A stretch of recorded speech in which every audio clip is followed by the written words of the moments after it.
Big boss ఈ రోజు అంతా October 28 కదా. సో లేటెస్ట్ అప్డేట్స్ ప్లస్ ఎవరి పర్సనాలిటీ ఏంది మాట్లాడుకుందాం. సో అయితే ఈ క్రమంలో ఏంటంటే ఇక ఇది కొంతమంది ఓకే ప్రతి దగ్గర ఏమంటారు వాళ్ళ నెగిటివ్ మైండ్ అనేది ఉంటుంది చూసినావా. సో వాళ్ళకి మనము అంటే ప్రతి సమస్యతో పాటు కరెంట్ అఫైర్స్ కానీ సమాజంలో ఏదైతే నానుతుందో ఓకే అంటే కరెంట్ అఫైర్స్ ఓకే ఏదైతే ప్రజలు చర్చిస్తుండ్రో దాని మీద మనకి ఏదైతే సమస్య కావచ్చు లేదు అంటే ఎనీ ఎంటర్టైన్మెంట్ కావచ్చు స్పోర్ట్స్ కావచ్చు ఏదైనా సమాజంలో జరుగుతున్నటువంటి మనము ఒక హాట్ డిస్కషన్ ఏదైతే ఉంటుందో దాని మీద చర్చ పెడతాం కదా, మన అభిప్రాయం చెప్తాం కదా. దానివల్ల కొన్ని సందర్భాల్లో వాళ్ళు డెసిషన్ మేకింగ్ అనేది తీసుకునే విషయంలో కొంచెం ఇంకా డిఫరెంట్గా ఆలోచిస్తారు కావచ్చు. We're trying to provide a solution. సమస్య ఉంటే సమస్యకి ఏదైనా సరే మన అభిప్రాయం చెప్తాం. దేని మీద చెప్తాం? ఎప్పుడో ఒక 1000 సంవత్సరాల కింద ఎవరో ఏదో చనిపోయిన విషయం ఇవాళ తీసుకొని పొద్దంతా చర్చించిన వాట్ ఈస్ ద యూస్? ఏదైతే ఆ యొక్క డైలమాలు ఉన్నదో ఏదైతే కరెంట్ అఫైర్స్ ప్రజల మధ్యలో నడుస్తుందో దానికి ఆ హాట్ టాపిక్ ఏదైతే ఉందో దానికి మనం ఒక మన అభిప్రాయం కూడా చెప్తాం. What is right, what is wrong అంటే ఉడతా భక్తి అని అంటారు కదా. దానికి కూడా మనము అభిప్రాయం చెప్పడం వల్ల దాంట్లో అవుట్కమ్ అనేది ఎంతో కొంత డిఫరెంట్ అవుతుందేమో అని ఒక ఆశ. Simple okay. సో కాబట్టి నిష్పక్షపాతమైనటువంటి ఒక అభిప్రాయాన్ని ఒక ఇండిపెండెంట్ థింకింగ్ గా లేకపోతే out of the box thinking తోటి ఒక ఎటు సైడ్ తీసుకోకుండా వాట్ ఈజ్ రైట్ అనేది ఆలోచించి హాట్ టాపిక్ ఏదైతే ఉందో దాని మీద చెప్తాం కదా. ఇప్పుడు హాట్ టాపిక్ దాని మీద చెప్తే వాట్ ఈస్ ద యూస్? అది సమస్యనే లేదు. ఇప్పుడు నాకు ఒక ఎగ్జాంపుల్ చెప్తున్నా okay.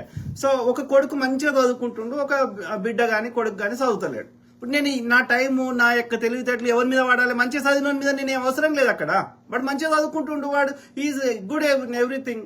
So I don't need to spend my time and efforts for everything. మంచిగా చదివే దాని మీద. ఎవడైతే వీక్ ఉన్నాడో ఎవడైతే బలహీనుడు ఉన్నాడో వానికి మన సహాయం ఎక్కువ కావాలి కదా. దీనికి కూడా ఏది బురద అల్లేటువంటి మనస్తత్వము ప్రతి దగ్గర అంటే నెగిటివ్ మైండ్ వీళ్ళకిగా వాళ్ళ మైండ్ ఎంత ఖరాబ్ అయిపోయింది అంటే ఇక వాళ్ళకి ఎంత మంచి ఉద్దేశంతో మనము మాట్లాడినా వాళ్ళకి అమ్మ అన్న ఇంకోటి అర్థమైతే మనం ఏం చేయగలుగుతాం? How you react is you. నువ్వు ఎట్లా రియాక్ట్ అవుతావు అనేది నిన్ను చూపెడుతుంది, ఎదుటోని చూపెట్టది. ఓకే అర్థం? నువ్వు నన్ను తిడితే అది నువ్వేందో చెప్తుంది, నేనేందో ప్రజలకు తెలుస్తుంది. నేను ఎట్లా మాట్లాడుతున్నా ఏంది అనేది ప్రజలకు తెలుస్తుంది. అంటే నా మీద బురద వెళ్తే అది నీ వ్యక్తిత్వమే గలీజ్ ఉందని అర్థం. నా ఇంటెన్షన్ గూడున్నప్పుడు కొంతమంది కావాలని అంటే ఎవరైతే నేను ఎంత మంచి ముచ్చట చెప్పినా ఇక వాడు ఏదో ఒకటి బురద వెళ్తూనే ఉంటారు. ఈ మధ్య ఈ మందకృష్ణ భక్తులు కావచ్చు, ఇంకోటి ఓడోడో కావచ్చు, పనికిరాని చెత్తగాళ్ళు ఏది వ్యూస్ వస్తాయో ఏది హాట్ టాపిక్ ఉంటుందో అదే మాట్లాడతాడు. అంటే మరి ఏం మాట్లాడతారా? ఎవరైనా ఏం మాట్లాడతారు? ఇప్పుడు తులసి చంద్ గారు ఉన్నారు, ఏది హాట్ టాపిక్ ఉంటే అదే కదా మాట్లాడుతుందామే. బస్సు పడిపోతే బస్సు గురించి మాట్లాడుతుంది, ఇంకో ఇన్సిడెంట్ అయితే ఇంకో ఇన్సిడెంట్ మాట్లాడుతుంది కదా. ఎవరైనా నాట్ ఓన్లీ తులసి చంద్ గారు, not only me or anybody, even take any news channel తీసుకో. ఇప్పుడు గౌతమి చౌదరి అండ్ ఆయన పేరేంది, వాళ్ళ హస్బెండ్ పేరు ధర్మా మహేష్. అది అప్పుడు హాట్ టాపిక్ ఉన్నప్పుడు మాట్లాడారు కదా, ఇప్పుడు మాట్లాడతలేరు కదా. అంటే నేను ఏమంటున్నా, ఏదైతే కరెంట్ అఫైర్స్ కానీ ఏదైతే హాట్ టాపిక్ ఉంటుందో ప్రజల మనసుల్లో నానుతుంటుందో దేనికైతే ఎవరైనా వాళ్ళు ఛానల్ పెట్టుకున్నది వాళ్ళు పొద్దుగాలేస్తే వ్యూస్ ఆలోచిస్తారు కదా. కాబట్టి నేను ఏమంటున్నా, నేను వ్యూస్ ఆలోచించకుండా కానీ ఏదైతే ప్రజల మధ్యలో అది చర్చ జరుగుతుందో ఆ టాపిక్ మీద చర్చించడం జరుగుతుంది. ఓకే 64 ఏళ్ల కింద చనిపోయిన నెహ్రూ గారించి పొద్దుగాల లేచి పొద్దుగా దాకా ఎంత పెద్ద చర్చ పెట్టినా దాంట్లో వచ్చే కొత్త ప్రయోజనం ఏమీ లేదు. మనం ఎందుకు మాట్లాడుతున్నాం? అయినా ఎందుకు మాట్లాడాల్సి వస్తుందంటే వాళ్ళు బురద వెళ్తున్నారు ఆయన మంచిగా చేసిన వ్యక్తి మీద కాబట్టి మాట్లాడాల్సి వస్తుంది. కానీ ఇక అంతే. కాబట్టి ఏదైతే అప్పుడు వాళ్ళు పొద్దుగాలేస్తే బురద వెళ్ళడం అనేది హాట్ టాపిక్ అయింది కాబట్టి మనం దాని గురించి మాట్లాడుతున్నాం. సో ఎవడైతే నా మీద బురద ఏదో ఏదైతే ఉన్నారో పొద్దుగాలేస్తే ఓకే సో ఇక వానికి ఏం దొరకలేదు అన్నట్టు నన్ను తిట్టడానికి.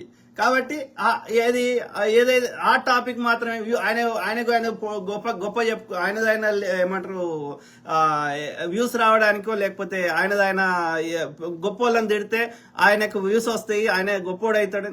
నాకు అవసరం లేదురా అయ్యా. మందకృష్ణ ఎంత గొప్పోడో అందరికి తెలుసు. ఓకే, ఆయన చిల్లరకు అమ్ముడు పోయే బతుకు అనేది అందరికి తెలుసు. కాబట్టి ఈ బురద గాడిద కొడుకులకు సిగ్గుశరం ఉండాలని చెప్తున్నా. ఓకే, సో నేను ప్రజల లోపల ఏదైతే నానుతుందో, ఏదైతే హాట్ టాపిక్ గా చర్చ జరుగుతుందో వాటి అంటే అది దానికి నా అభిప్రాయం కూడా దానివల్ల ఎంతో కొంత వాళ్ళ డెసిషన్ మేకింగ్ లో కానీ ఎక్కడన్నా ఎంతో కొంత 1% ఇంపాక్ట్ ఉంటది అని అనిపించిన ప్రతి టాపిక్ మాట్లాడతాం. దానివల్ల మన అభిప్రాయం వల్ల అక్కడ ఏదన్నా 1% లాభం చేకూరుతుంది. దానివల్ల ప్రజలకు కానీ, ప్రభుత్వాలకు కానీ, వాళ్ళు చేసే పాలసీస్ కానీ, లేకపోతే ఆ యొక్క సంస్థలకు కానీ ఎక్కడైనా 1% దాన్ని మార్చవచ్చు అన్న దగ్గర నేను మాట్లాడతాను. ఇక మనం మార్చలేము, పొద్దుగాలేసి నెత్తినోరు కొట్టుకున్నా అక్కడ ప్రయోజనం లేదు అన్నప్పుడు మనం ఇక కాలానికి వదిలేస్తాం. Okay, simple. కాబట్టి ఎవడు ఎన్నన్నా బురదలుకొని నేను పట్టించుకోను. ఓకే, అసందర్భంగా 99% ఆఫ్ ద టైం ప్రజా సమస్యలు అట్లనే ఏమంటారు సమాజం మాట్లాడుకునే చదువుకున్న వాళ్ళు మాట్లాడే భాషనే మాట్లాడతా. కాకపోతే ఇక దానికి ఇల్లాజికల్ గా పొద్దుగాలేసే ఫేకులు చెప్పుకుంటా, కావాలని రెచ్చగొట్టుకుంటా, కావాలని ఆడ నిజానికి 1% కూడా దగ్గర లేకుండా మాట్లాడేటోళ్ళని ఏది మంచి వాళ్ళని మంచిగా ఇస్తుంది. కానీ కావాలని ఇట్లా లంగ కథలు వేయటోళ్ళని బరాబర్ తిడతాం. బీజేపీ ఆర్ఎస్ అంధభక్తులని బరాబర్ పొద్దుగాలు లేస్తే ఆ ఉచ్చని పెండం దాగుమనేటోళ్ళని కులం మతం పేరు మీద ఈ గోడలు కట్టేటోళ్ళని పొద్దుగాలు లేచి పొద్దుగా దాకా నిద్రలు లేపినా కానీ తిడతాం. ఓకే, ఎందుకంటే నీ ఆలోచన విధానాన్ని మార్చుకోవాలి. నువ్వు తప్పు చెప్తా, ఫేక్ చెప్తా, దోసుకుంటా, మతం చుట్టూ తిప్పుతా, మొత్తం ముచ్చటంతా రాజ్యాంగం మీద ప్రమాణం చేసింది ఒకటి. పొద్దుగాలు లేస్తే ఇట్లా మా బతుకులతో ఆడుకుంటా, మా ఎమోషన్స్ తో ఆడుకుంటా, మా ఫైనాన్షియల్ అబ్యూజ్ చేస్తా, ఎమోషనల్ అబ్యూజ్ చేస్తా, మమ్మల్ని అన్ని రకాలుగా నాశనం చేస్తా అంటే తిడుతూనే ఉంటాం. ఓకే, ఎందుకంటే నీ ప్రవర్తన మార్చుకోవాలనేది మా బాధ. మమ్మల్ని కాల్చి మమ్మల్ని మంచిగా మాట్లాడు, నీకు నొప్పి అయినా కానీ ఏడవకు అంటే అది సాధ్యం కాదు. అది మీకు సాధ్యమేమో, మీరు నటించగలుగుతారేమో, మీరు తోటి మానవుల యొక్క పేగులని కడుక్కొని తింటారేమో. కానీ మమ్మల్ని అట్లా పెట్టలేదు.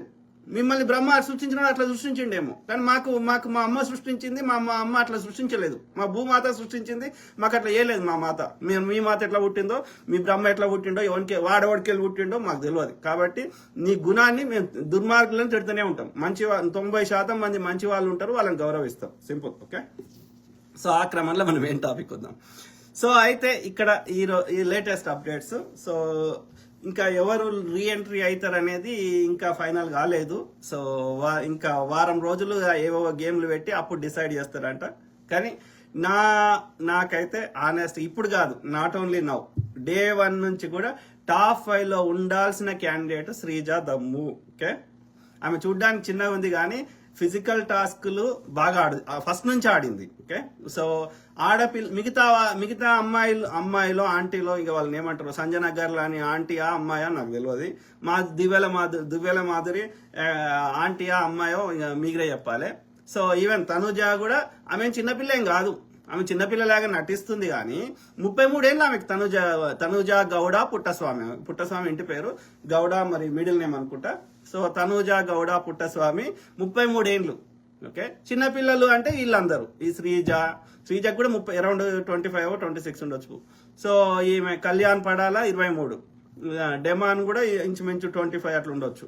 రీతు చౌదరి కూడా అరౌండ్ 25-30 ఉండొచ్చు. ఓకే, సో అంటే వీళ్ళు కొంచెం అంటే వాళ్ళకంటే తక్కువ ఏజ్ అనొచ్చు. బిలో 30 ఉన్న వాళ్ళు ఒక లెక్క, ఎబో 30 ఉన్న వాళ్ళు ఒక లెక్క.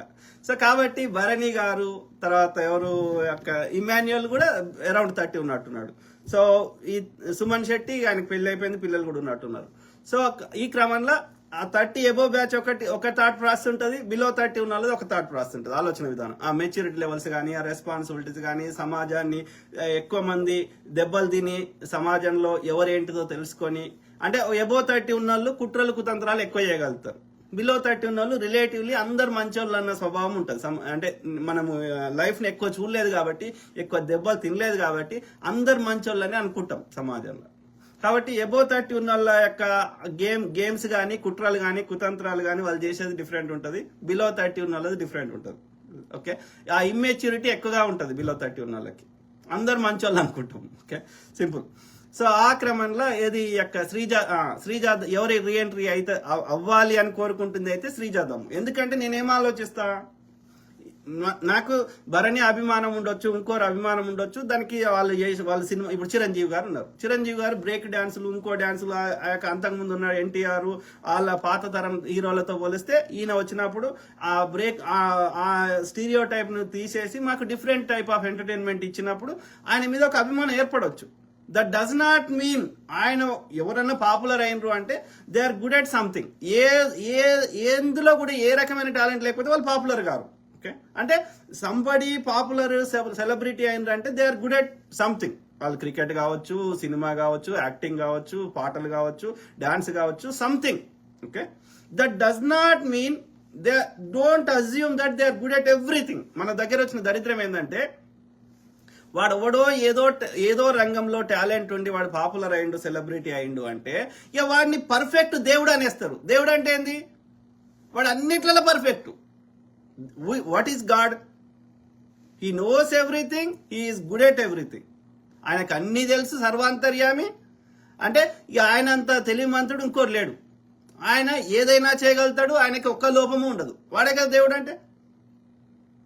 సో ఇక్కడ సెలబ్రిటీ అంటే వాడు పాటలలో ఏదో ఒక రంగంలో వాడి గుడ్ ఉన్నాడు కాబట్టి వాడు మన ఏదో రకంగా ఎంటర్టైన్మెంట్ చేస్తుండు, లేకపోతే ఏదో రకంగా వాడి వల్ల మనకు లబ్ధి చేకూరుతుంది కాబట్టి అది ఏదో ఎంటర్టైన్మెంట్ కావచ్చు, లేకపోతే ఇంకోటి కావచ్చు.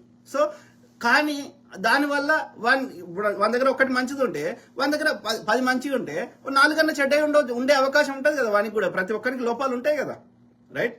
తింటే ఇంకోటి తిండి మొత్తం రక్తము ఆహారం కాదు కదా, వేస్ట్ కూడా వస్తుంది కదా. Same thing. సో కాబట్టి ఇప్పుడు చిరంజీవికి 4 పాయింట్లు మంచిగుంటే 4 చెడ్డగుంటే, లేదా పవన్ కళ్యాణ్ కావచ్చు, ఇంకోటి కావచ్చు. పవన్ కళ్యాణ్ ఇప్పుడు డైలాగ్ డెలివరీ కావచ్చు, యాక్టింగ్ కావచ్చు, ఒక రకమైన ఇది మంచిగుండవచ్చు. But don't assume that they are good at everything. వాళ్ళలో ఉన్న లోపాలని కూడా అవి కూడా పర్ఫెక్టే. వాడు తుమ్మినా తగ్గినా ఎంత మంచిగా తుమ్మిండు, ఎంత మంచిగా తగ్గిండు, ఎంత మంచిగా ఉచ్చబోసిండు అని చెప్పడం ఇది అంధభక్తి వద్దు అంటున్నా. నీకు అభిమానం ఉండగానే ఎవరిని నేను తప్పు పడతలేను, ఎందుకంటే వాడు ఏదో రకంగా మనం ఎంటర్టైన్ చేస్తుండే కాబట్టి. ఇప్పుడు పవన్ కళ్యాణ్ అనేటోడు ఉన్నాడు, వాడి సినిమాలలో ఓకే వాని ఒక స్టైల్ ఉన్నది. ఓకే, వాని డైలాగ్ డెలివరీ కానీ వాని ఆ స్క్రీన్ ప్రెజెన్స్, ఆ ఇంపాక్ట్, ఆ డైలాగ్ డెలివరీలో వచ్చే ఒక రకమైన ఇంపాక్ట్ అనేది we like it. Okay, dance స్టెప్పులు కూడా సింపుల్ చేస్తాడు. అల్లు అర్జున్ తారక్ లాగా అది కాంప్లికేటెడ్ చేయడు, హెవీ డైలాగ్ చెప్పలేడు కానీ బట్ వాని యొక్క యాసలో ఒక హీరోయిక్ స్టైల్లో అదొకటి ఒక ఎంటర్టైన్మెంట్ బాగానే ఉంటుంది. ఓకే, ఇది Pawan Kalyan. But don't expect from him everything is good at. అంటే రాజకీయాల్లో ఇవన్నిట్లల్లా వానికి అవగాహన ఉంటుంది, ఒక సబ్జెక్ట్ మాట్లాడతాడు. Don't assume, don't make film stars into politicians. వానికి నిజంగా టాలెంట్ ఉంటే, వానికి నిజంగా రాజకీయాల గురించి అవగాహన ఉంటే అది వేరే లెక్క. వానికి ఆ టాలెంట్ వాని సినిమాల్లో ఈజ్ గుడ్ ఎట్. చిరంజీవి కానీ Pawan Kalyan is good at ఇది సినిమాలు. Okay, but they are not good at politics. కానీ మన వాళ్ళకి ఏంది, వాడు దేవుడు అయిపోయా. సో ఇక కాబట్టి వాడిని అన్నిట్లలో వాడు ఏం చేసినా కరెక్టే. ఈ అంధభక్తి వద్దురా అయ్యా అని చెప్తున్నా. Okay, please please please. So ఆ క్రమంలో ఇక్కడ ఏది ఇప్పుడు శ్రీజ భరణి రీఎంట్రీ విషయంలో ఏది అంటే హానెస్ట్ గా చెప్పండి. ఎవరైతే హార్డ్ రెగ్యులర్ గా బిగ్ బాస్ ఫాలో అయ్యేటోళ్ళు చెప్పండి మిత్రులారా, దయచేసి మీకు దండం పెడతా. భరణి అనేట ఆయన డే 1 నుంచి ఆయన ఉన్న 5th వీక్ వరకు ఏమి కాంటెంట్ కాంట్రిబ్యూట్ చేసిండో మీరు చెప్పండి. ఏ గేమ్ ఆయన ఫుల్ ఫ్లెడ్జ్డ్ గా ఆడిండో మీరు చెప్పండి. ఆయన ఎక్కడ సైడ్స్ తీసుకోకుండా ఆడిండో చెప్పండి. ఎంతసేపు గ్రూపులు కట్టడము, ఈ బాండ్స్ చేయడం మనకేం కావాలి? ఒక ఆడియన్స్ గా ఆయన బిగ్ బాస్ షో ఎందుకు పెట్టిండు, ఎందుకోసం పెట్టిండు? ఇప్పుడు ఒక క్రికెట్ ఆడుతుంటే మనం చూస్తాం. ఎందుకు చూస్తామా చూడమా? వాళ్ళిద్దరు ఒక టీం 2 టీములు కొట్లాడుకుంటుంటే మనం ఎందుకు చూస్తాం? మనకెందుకు వస్తుంది అలా ఫన్? ఈవెన్ మల్ల యుద్ధమైన ఎనీ స్పోర్ట్స్ అంటే ఎవడు గెలుస్తాడు ఎవడు గెలవడు ఆ క్యూరియాసిటీ ఉంటుంది కదా, ఆ హ్యూమన్ ఎమోషన్స్ అవన్నీ ఉంటాయి కదా. సో ఇక్కడ బిగ్ బాస్ షో కూడా అంతే. మనం ఎందుకు చూస్తున్నాం? వాళ్ళు ఎవరో ఇద్దరు కొట్లాడుకుంటే ముచ్చట పెట్టుకుంటే మనకు వచ్చే లాభం ఏంది? సినిమా అయినా అంతే, పైసలు పెట్టి చూస్తాం ఇంకా సినిమాలో. వాళ్ళు ఎవరో హీరో హీరోయిన్ ముద్దు పెట్టుకుంటే మనకు వచ్చేది ఏంది? మనం ముద్దు పెడతలేం కదా. మరి 100 మంది ముందట 1000 మంది ముందట వాళ్ళు ముద్దు పెడితే నిజంగా వాళ్ళకి ఫీలింగ్స్ వస్తాయి. 100 మంది ముందట ఒక మనిషి ఉంటే ఇంకో మనిషి ముందట మనం ముద్దు పెట్టుకుంటే కంఫర్ట్ గా ముద్దు పెట్టుకోగలుగుతామా? పెట్టుకోలేం కదా. సో కాబట్టి వాళ్ళు ఆ స్క్రీన్ మీద ఎట్లా వస్తుంది, మనకి ఎట్లా నచ్చుతుంది అని ఆ ఎమోషన్స్ ఎట్లా పలుకుతాయి ఆలోచించి మనకి ఎంటర్టైన్ చేస్తున్నారు. అంటే ఆ యొక్క వాళ్ళు అన్ని 1000 కోట్లు 100 కోట్లు వాళ్ళు వ్యాపారం చేస్తున్నారు. Simple concept. ఓకే, కాబట్టి మనం ఎందుకు చూస్తున్నాం? మన జీవితం కూడా అట్లాంటి అవుతుంటాయి కాబట్టి అట్లాంటివి మనం కోరిలేట్ అవుతాం. ఆ స్టోరీకి సీరియల్స్ చూసినా ఇంకోటి చూసినా అన్నిట్లలో ముచ్చట ఉంటది. జర్నలిస్టులు న్యూస్ ఛానల్స్లలో ఇన్ఫర్మేషన్ తప్ప మిగిలిందంతా 99% మనం డే టు డే ఫోన్లో చూసినా, ఓకే, గేమ్లు ఆడినా, సీరియల్స్ చూసినా, లేకపోతే సినిమాలు చూసినా, పాటలు పెట్టుకున్నా ఎంటర్టైన్మెంటే 99%. ఒక 1 to 2% ఈ న్యూస్ ఛానల్స్లలో జర్నలిస్టులు చెప్పేది ఇన్ఫర్మేషన్. ఓకే, కాబట్టి 99% మనం చేసేది ఎంటర్టైన్మెంటే. సింపుల్.